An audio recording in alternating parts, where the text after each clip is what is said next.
Hey everybody, my name is Josh LaFleur from Late Start Piano. Today I'm going to be telling you about what sight reading is, the benefits of it, and how you can implement it into your practice routine and why you should be doing so. So first off, sight reading, what that means is you try to play a new piece of music that you have never seen before. That's it. So it's not that you have a piece of sheet music and you've already played it 3 times. It's not that you had this piece of sheet music and you played it 2 weeks ago and now you're revisiting it. It's a piece of sheet music that you have never seen before. And you try to play it all the way through. Now, when you first do this, chances are, especially if you are a beginner, you are going to struggle because it's tough. You have to read different notes, you have to read the accents, the dynamics, the rhythms, and you have to do all of those things for both hands, right? You're trying to read both hands at the same time.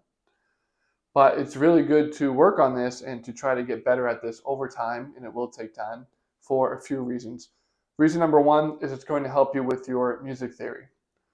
So, especially in your left hand, when you start being able to sight read your left hand very easily, and a lot of times your left hand you might be playing chords, right? So you'll be playing either block chords, so all the notes together, or maybe you're playing arpeggio, so the chord is just broken up into individual notes.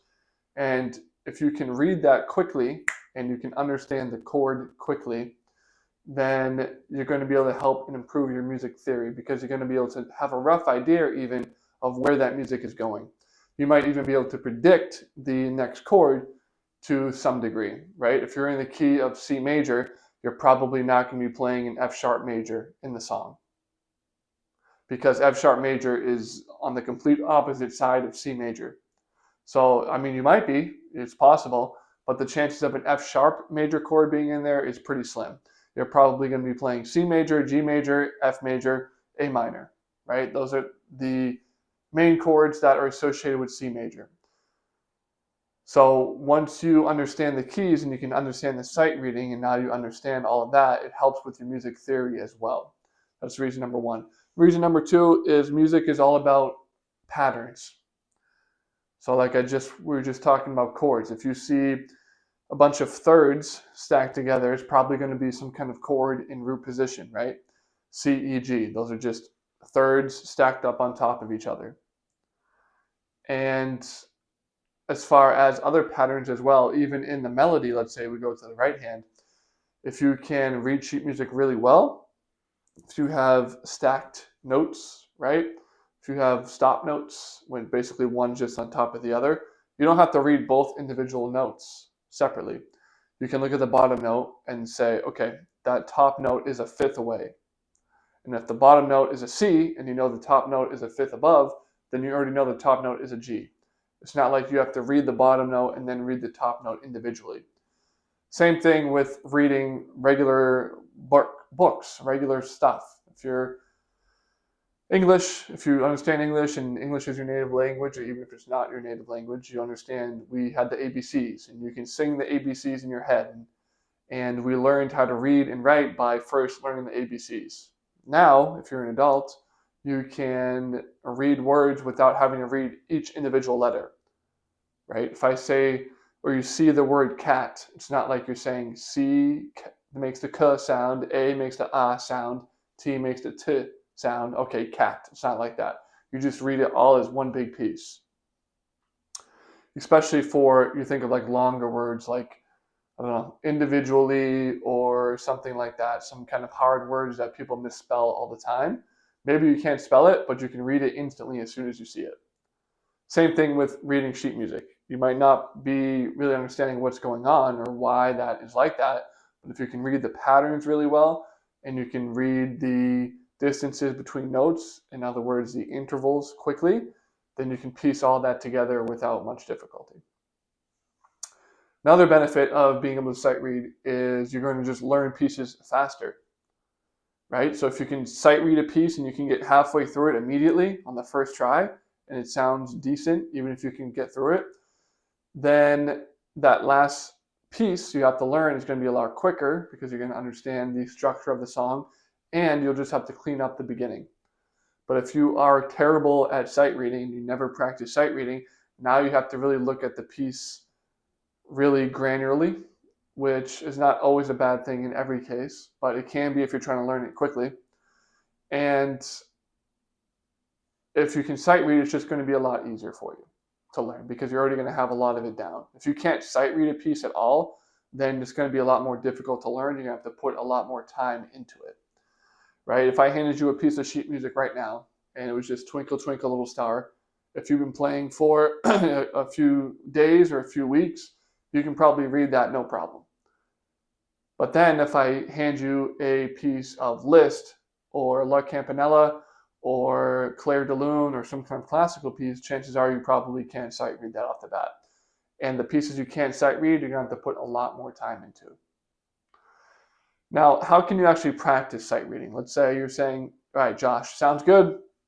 I understand the benefits of sight reading. I understand how it can be helpful for me. How do I practice this? Well, you can practice this. I would try to go for at least 10 minutes per day. Sight reading is one of those skills that if you don't use it, you can lose it very quickly. So I would try to sight read at least 10 minutes per day, or at least 10 minutes per practice session. So if you practice 4 days a week, I would try to sight read for 10 minutes a day. And there is a website actually called sightreadingfactory.com, sightreadingfactory.com. And this website is AI generated sheet music. So you can customize the difficulty, you can customize the key that you're in, the tempo, how many measures you see at a time. It's a whole bunch of things that you can customize. It's only $20 for the entire year. So very useful. I've been using it a lot myself. And again, it's a brand new piece of sheet music every time you can sight read. So you basically have unlimited sheet music that you can read. You don't have to worry about buying a bunch of books or anything like that or running out of pieces to actually read in your book. It's unlimited and it's all online, $20 a year. Very simple and very helpful as well. If you don't want to do that, that's fine. Another alternative is just get a big book of songs that are to your level. So you can do this a couple ways. One, like I just said, you can get a big book. I've been using a Christmas book. So it has a bunch of different Christmas songs. Actually, it's right here. This is the Giant Book of Christmas Sheet Music by Dan Coates, arranged by Dan Coates, easy piano. So you can use that to sight read. It has 100-something pages in it, so you can read a couple songs every day. And the good thing about that is it's all Christmas songs. So you're probably going to know a lot of them already, which can help you sight read it, and you can know what it's supposed to sound like. So while you're sight reading it, you know what it's supposed to sound like. That can help you as well. And it has a bunch of different songs, and they're all about the same level. So that's helpful. You can also go to the Faber books as well. They have like the rock and roll Faber book. They have a jazz. They have American classics. They have regular classics. They have top hits. They have a bunch of different books as well, super cheap. So you can get 2 or 3 of those, maybe at a level slightly easier than what you're actually playing at, so that you can actually sight read that, right? So if you've been playing at the 3A level, maybe get the books at a 2B level so that you can actually sight read those and it's not too difficult for you where you can't even sight read it, right? So that's kind of some suggestions about how to do that as well. But if you're serious about playing the piano, I would highly suggest you implement some kind of sight reading every day. Again, at least every practice session into your routine so that you can have that skill down pat. Because if you play the piano and you are serious, you are eventually going to want to play more difficult pieces, probably some greatest piano pieces of all time, like I said, Clair de Lune, La Campanella, Für Elise, stuff like that. If you've been sight reading and you've been practicing that before you get to those pieces, it's going to make playing those pieces a lot easier. So with all that said, I do have a free guide on my website, www.latestartpiano.com. In this guide, it has 34 essential tips for the adult beginner piano player to make sure that you can play your favorite songs as fast as possible. In the guide, we go over practice strategies. We talk about music theory. We talk about your mindset and approach. And at the end, we'll walk you through your very first song. So to get that, you can go to my website, www.latestartpiano.com. Click on the big bright purple button on that page, enter in your name and email address, and you'll have instant access to that guide.